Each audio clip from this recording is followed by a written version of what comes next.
So 21st century business dynamics.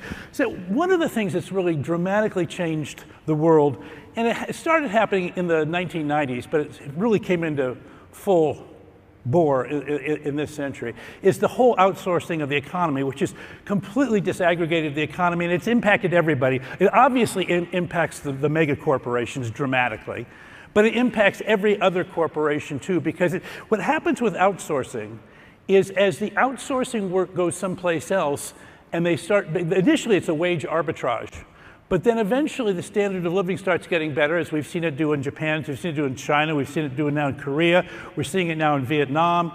And when that happens, the outsourcing community has to start finding ways to preserve margin, so they start automating. Whenever you start automating any process, it starts to commoditize. And so the core processes get more and more commoditized. And then, if you live in a developed economy, as I think most of us here do, maybe all of us here do, now all of a sudden that starts to put price pressure on whatever it is your company does. And your company is now in a world where it's saying we have to differentiate more than we had in the past because, first of all, our markets are no longer protected against low-cost competition. And second of all, the low-cost competition is getting pretty damn good. So we've got to get better. So we have to differentiate if we're going to maintain the margins that allow us to come to places like this nice casino here in Las Vegas. How are we going to do that? Well, we're going to have to specialize. And so what you've seen is firms get essentially smaller. Employment is happening in the middle and the bottom of the business space, not at the top. We're laying people off at the top and bringing them into the middle and even more so into the bottom, but with much more specialization. Companies have much more specialization because they're able to then use this outsourcing infrastructure to offload the things that they don't want to specialize in. They optimize their own operations by essentially saying, well, let's give that work to our partners. And in fact, we now create an engine of growth. This room is an example of that engine of growth, right? So this is a very partner-oriented room that we're in right now because the folks at Intacct have said we need to differentiate and specialize against our competition. We need to have a lot of the work our customers needs to be done by the partners in this room. That's happening all over the world right now. And you look at this thing and it just keeps going, right? And it's driving economic growth as long as you can keep up. The thing that happens to countries who get stuck, and we've seen this in Europe right now, particularly in Southern Europe right now, is they try to hold on at some point and say, I don't want to have to be on this continual wheel of improvement, so you try to like hold on to an entitlement, and then you get kind of run over. So the game is you do have to keep up. And the framework I want to share with you is about how to think about that keeping up. And the way we do that is we say, look, you look at these 6 forces, but in fact, they're kind of divided into 2 sets. The ones above this line we call context. And the framework I'm going to tell you about is called core and context. This is the idea I hope you can take home and use with your conversations with your colleagues.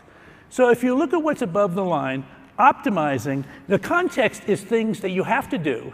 You have to do them well, but there's no prize for doing them well.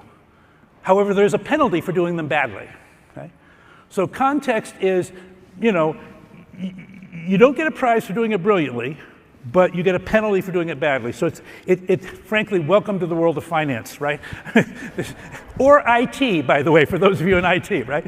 Nobody ever calls the IT guy and says, hey, the email server stayed up again last night, way to go, right? But just have a tiny little problem with Obamacare and boom. Yeah, right, okay. So context is kind of, is something that we're professionally committed to manage. So, and that means the optimizing, which means taking cost out. It means managing the outsourcing relationships, managing the not only the financial aspects of that, but the control, the quality, the timing, all that stuff. The automating and the commoditizing of things inside our own company, wherever that's appropriate, all of that is context. And it needs to be done professionally, and people want to do it to a certain standard, but not more than that, because there's no prize for doing more than that. And it's very important to make sure you don't fall short of norms. Sarbanes-Oxley has a few little rules about that too. Okay, that's all context. Now, core is where your company, and core is not about the finance function, this is about your company. And finance is in service to your company, whether it's context or core. But so the question I'm going to ask these CFOs to come up here is, what is core for your company? How do you guys differentiate? What is the differentiation that you want to double down on and take forward and spend against? And how do you specialize? What is it that makes you hard to copy? And what does it make your domain expertise or your technical expertise or whatever it is, your service capability, what is it that makes it distinctive?